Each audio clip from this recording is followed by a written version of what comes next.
بسم الله الرحمن الرحيم.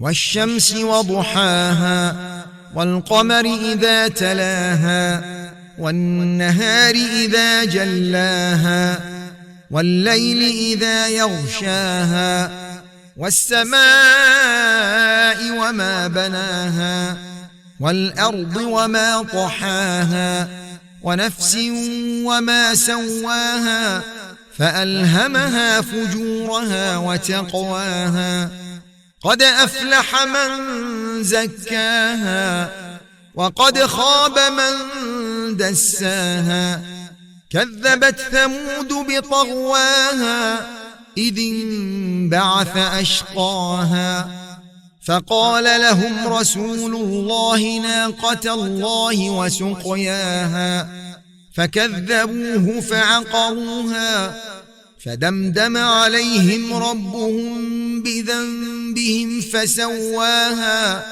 ولا يخاف عقباها.